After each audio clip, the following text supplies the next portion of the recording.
Est-ce que l'argent est une bénédiction ou une malédiction selon le Coran? Pourquoi certains deviennent riches et d'autres restent pauvres? Est-ce que Dieu aime les riches ou est-ce que la pauvreté est une vertu? Reste bien jusqu'à la fin, car ce que tu vas découvrir pourrait complètement changer ta relation avec l'argent, à jamais. D'abord, l'argent, c'est une responsabilité dans le Coran. Dans le Coran, l'argent n'est ni bon ni mauvais. Il est un outil, une amana, une épreuve.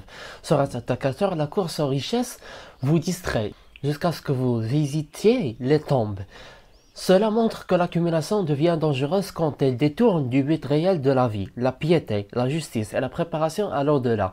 Mais est-ce que le Coran interdit de devenir riche? Tu risques d'être surpris par les réponses. Donc la richesse est un don, mais pas une épreuve que Dieu t'aime. Beaucoup pensent que s'ils sont riches, c'est Dieu qui les aime. Pourtant, dans Surat Al-Fajr, Allah parle de ceux à qui il donne et qu'ils disent « Mon Seigneur m'a honoré ». Puis ceux à qui il restreint les biens, « Mon Seigneur m'a humilié ». Mais ensuite, il dit clairement « Mais non, c'est une fausse interprétation ». Alors comment savoir si ta richesse est une épreuve ou c'est une récompense divine? Le Coran donne un critère clair. Alors le critère coranique pour juger ta relation à l'argent, ce n'est pas la quantité que tu possèdes, mais ce que tu fais avec. Dans la sourate Al-Baqarah, Allah loue ceux qui dépensent dans le sentier d'Allah de ce que nous leur avons attribué. L'argent devient un bien louable quand il circule, qu'il soulage, soutient, élève les autres.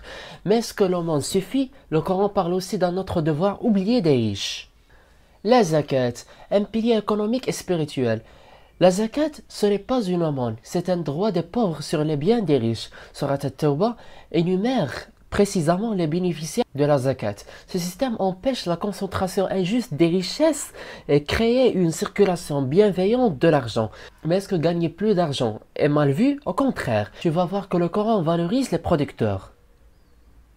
Donc le travail, l'entrepreneuriat et l'effort dans le Coran.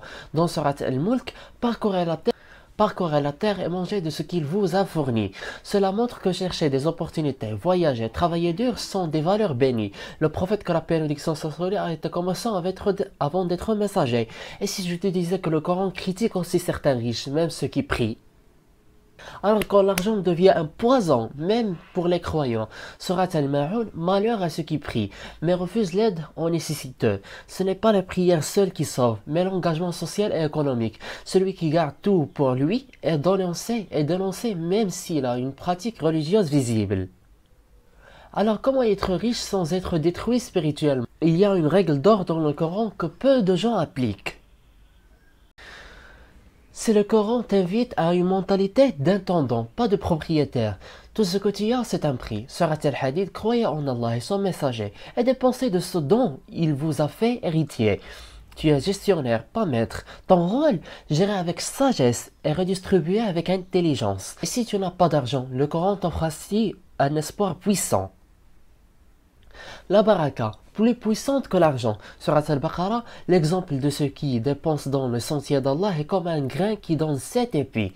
Même avec peu, Allah multiple. La baraka dépasse les calculs humains. Ce n'est pas ce que tu gagnes, c'est ce qu'Allah met dedans. Tu vas savoir comment déclencher la baraka dans ta vie financière, c'est la prochaine partie. Alors les conditions de la baraka dans les finances. L'honnêteté dans les transactions, aucune tricherie, ne pas vendre le haram, ne pas jurer faussement. Le prophète, que la paix et la bénédiction soit sur lui, a dit: la vérité mène à la baraka. Le mensonge la fait fuir. Et maintenant, la dernière chose que tu dois comprendre, c'est le lien entre argent et paradis. L'argent peut te mener au paradis ou à l'enfer. Surat Al-Layl parle de celui qui dépense par pureté, sans rien attendre en retour, et qu'Allah le satisfera.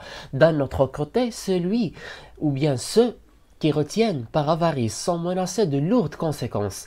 Tu peux littéralement acheter ton paradis avec ton argent ou construire ta prison.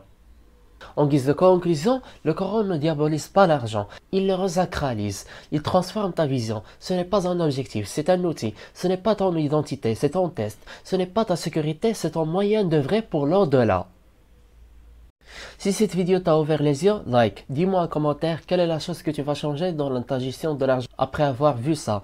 Et surtout abonne-toi, parce qu'on a encore plein de vidéos pour t'aider à aligner ton digne et ton argent. Et je m'interroge, comment tu es intéressé à ce contenu sans que tu fasses des vidéos précédentes dont on parle de la finance islamique? Watchlist, c'est un héritage cognitif à l'humanité. A très bientôt.